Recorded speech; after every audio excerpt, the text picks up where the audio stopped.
Yeah, and that's kind of what we're getting at. I mean, the injury to Melvin Gordon is definitely going to slow him down and get more reps to this guy, Javonte, who are super high on coming out of the draft as it was. And he's proven he can catch the ball pretty darn well, too. I mean, we knew this out of college, but in the NFL, if you can catch the ball and then you can block, you're going to be in there a lot. And I'm not pushing this narrative because I have Melvin Gordon, I think, in 2 leagues. I have him in the Instagram Experts League, and I hate Melvin Gordon. But when he's sitting at round 11 or something in my Superflex draft, like I'm taking him round 12. Like that's insane. Like you can't find Yeah. starting running backs, on a semi decent team or a decent team. Um, okay, so this is the news with Melvin Gordon from Roto World. Melvin Gordon hip returned to Broncos practice on Thursday, getting in a limited session. Gordon had previously been missing practice reps with a leg issue, but despite the new ailment, he's following the same routine. He will be They out said there it's a against the Steelers, still forming a near even committee with rookie Javonte Williams. Gordon's is providing a mid-range flex floor.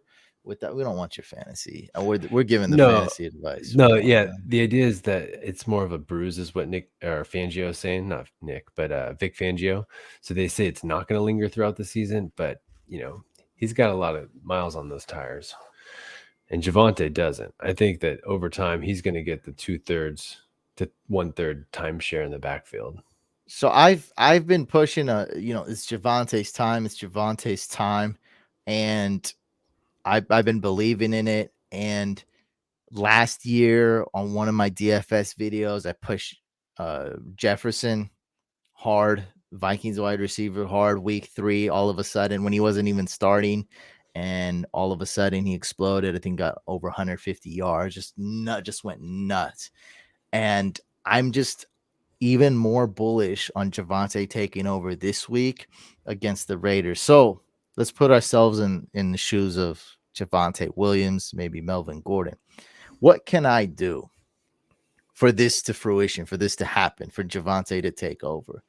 If he starts balling out against a defense I love to pick on, the Raiders, You how are just you love to going? pick on the Raiders in general, though. How are Let's you be going to clear. take this man off the field?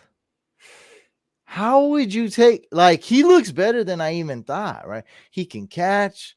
He could be the goal line back. He can be the every down back. He can break tackles. He looks stronger. I mean, he's the perfect fit for this type of offense. I think With if you start balling out and you never stop, week 6 against the Raiders, It's I don't his think they're job. going to be able to take this man out, man. You got to force the coaches to not take like they're killing it. Good You know point. how Great like point. Naheem Hines was for a game or two last year. They're like Yeah, there's a they're hot like, "Bro, hand. nobody could even touch this guy." Yeah, and I think everyone knows this. It's a pretty obvious. Like let's see. Let's see if it happens. I think it will this week. I know it's very tough. It's a very risky prediction. I Yep. think it's going to happen this week. I mean, this I really want I doesn't want to give you some benefit me stats much. though. I want to give you some stats in the last 2 games. So they played Baltimore and then they played the Steelers. They lost both of those games. Javonte only had in the Baltimore game 7 carries, but it was for 48 yards. He caught 3 passes though on top of that. And then he had 8 carries last game against Pittsburgh, and he had 61 yards. Now, those were games where they were playing from behind.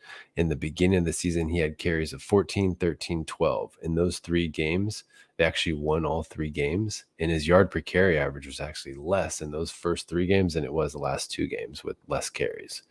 So my point in saying that is like he's starting to see the holes better. He's starting to break more tackles, it seems, and get down the field further, and then catch more passes also. And I've seen him break a lot more tackles this last few games, is what I'm saying.